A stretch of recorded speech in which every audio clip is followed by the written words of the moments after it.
विक्की को हमेशा किस्मत ने उसकी मेहनत से ज्यादा दिया। पैदा हुआ एक बड़े घर में, मुंह में चांदी की चम्मच लेकर, और शादी भी की एक उससे भी बड़े घर में, सोने की चम्मच मुंह में लेकर।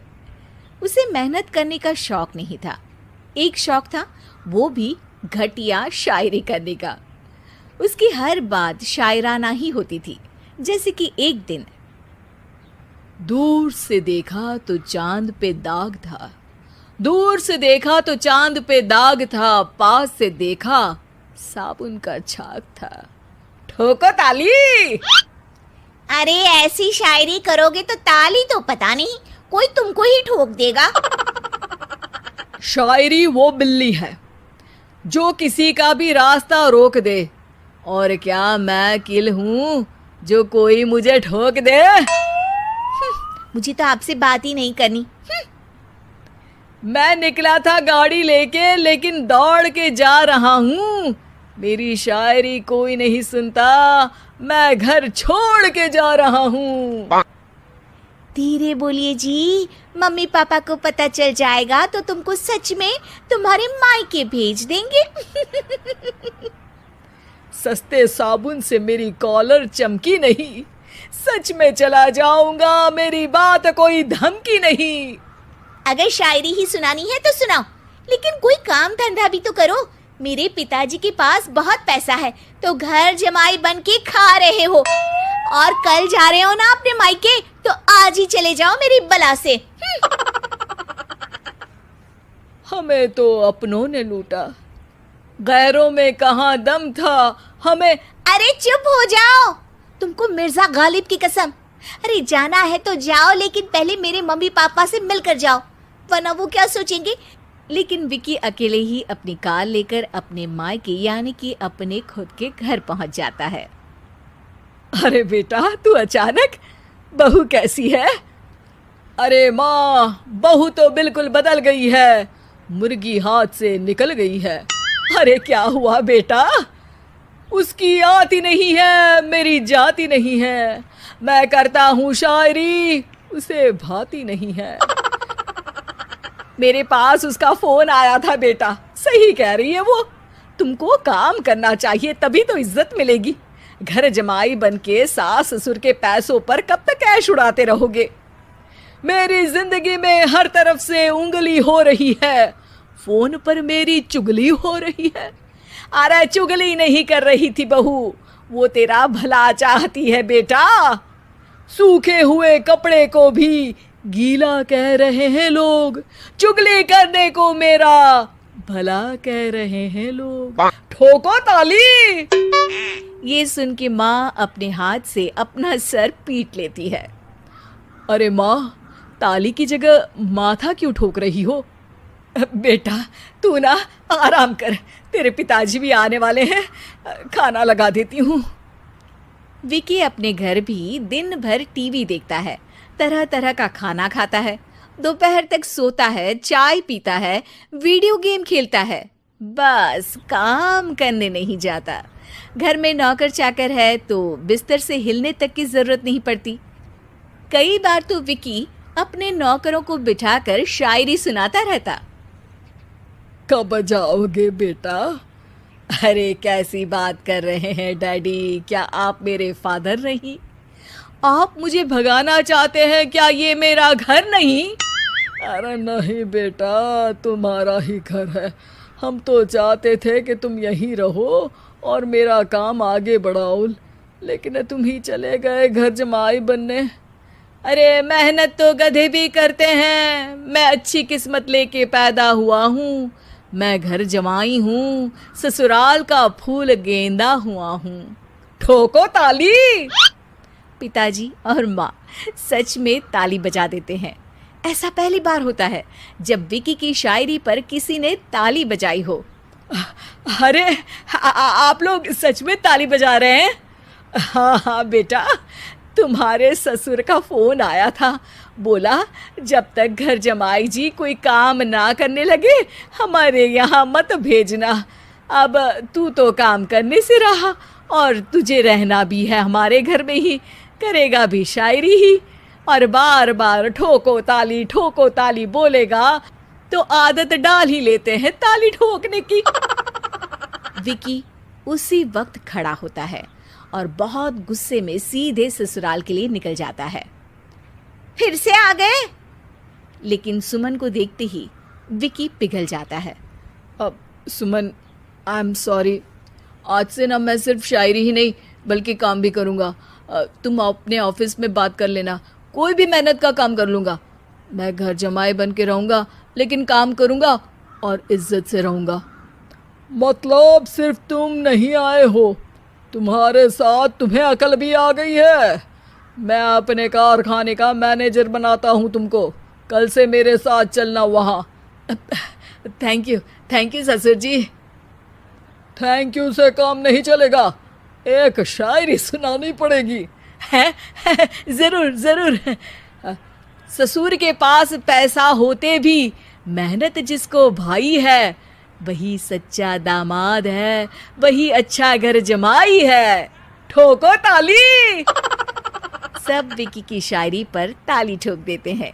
शिक्षा, जब किस्मत आपको बहुत सारा दे दे तो उसकी कद्र करनी चाहिए और मेहनत करना कभी नहीं भूलना चाहिए।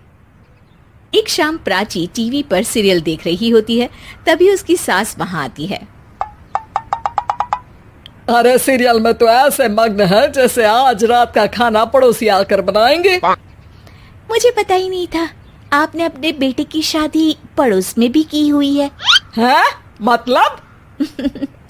मतलब इस घर में सारा काम बहू ही करती है, आप तो सिर्फ खर्राटे मारती हैं।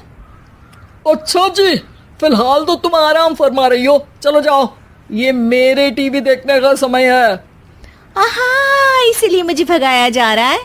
सॉरी, अब तो बिल्कुल नहीं जाऊंगी।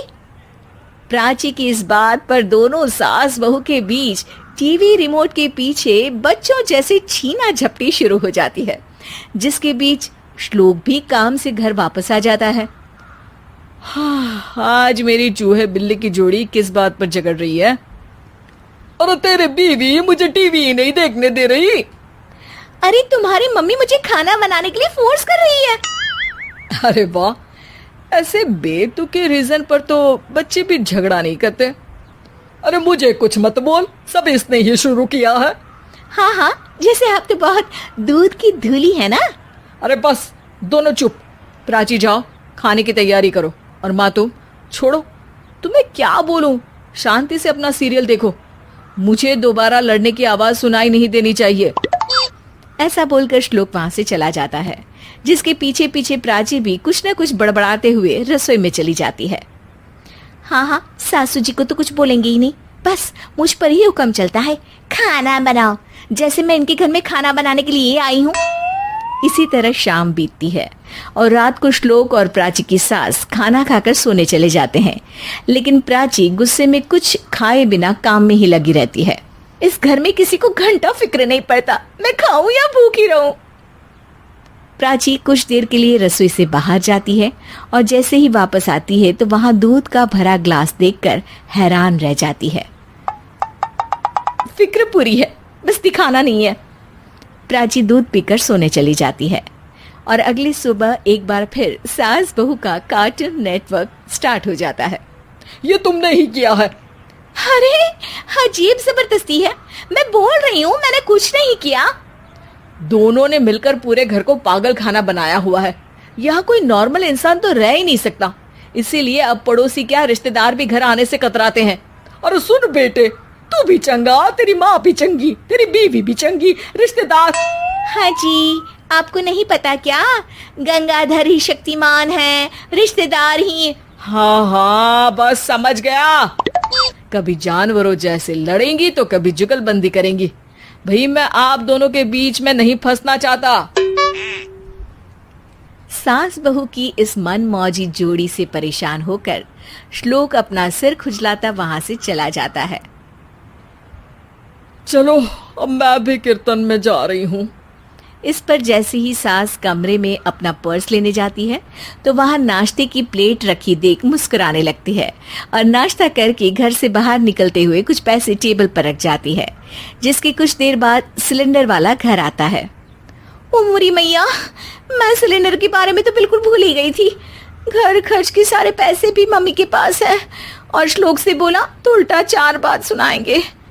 प्राची ये सोच ही रही होती है कि अचानक उसका चेहरा चमक उठता है और वो घर में आकर इधर उधर देखने लगती है। तभी उसकी नजर टेबल पर रखे पैसों पर पड़ती है जिन्हें वो सिलेंडर वाले को दे देती है। ये सब श्लोक देख लेता है। अच्छा बेटे, इतना बड़ा घोटाला, सबके सामने मैं तेरी दुश्मन और पीठ पीछे तेरी मेरी यारी।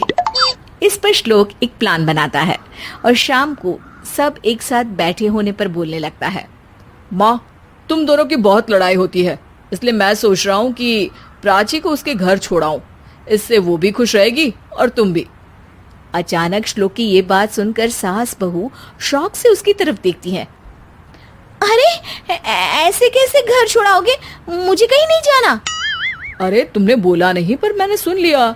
तुम्हें मम्मी के साथ रहना अच्छा नहीं लगता, मुझे पता है। अरे वो अरे, जब बहू खुद कुछ काम बोले तो वो तुझे सुनता नहीं, और अब जो इसने बोला ही नहीं वो तू समझ गया। जब उसे नहीं जाना तो फिर जबरदस्ती क्यों कर रहा है? अच्छा, फिर आपको मौसी के घर छोड़ाता हूँ। बस अब आप दोनों एक घर में एक छत के नीचे नहीं रह सकती। मैं इस टॉम एंड जेरी की जोड़ी को और नहीं झेल सकता। है? ऐसे कैसे नहीं रह सकते? तुम्हें इतनी दिक्कत है तो तुम्हारा बोरिया बिस्तर पैक कर देती हूँ, लेकिन मम्मी जी कहीं नहीं जाएंगी। बिल्कुल यही सुनना था मुझे। अगर दोनों में इतना ही प्यार है फिर हर वक्त ये लड़ाई का नाटक क्यों करती हो? देखा मैंने कैसे माँ किचन में दूध रखती है और तुम उनके लिए कमरे में नाश्ता रखती हो, और कैसे वो पहले ही तुम्हारी दिक्कत समझकर घर में पैसे रखकर बाहर जाती है। अरे भाई, इतना ड्रामा तो डेली सोप में भी नहीं होता जितना तुम दोनों ने इस घर में फैलाया हुआ है। तू हमें टॉम एंड जेरी बोलता है ना, तो याद कर वो दोनों भी एक दूसरे को बाहर वालों की बुरी नजर से बचाने के लिए हमेशा सबके सामने लड़ते थे, लेकिन अकेले में दिक्कत के समय मदद भी तो करते थे। बस हमारा रिश्ता भी कुछ ऐसा ही है। और वैसे भी अगर सास बहू में तू मैं नहीं होती तो दुनिया वालों को कहानियां कैसे मिलेंगी?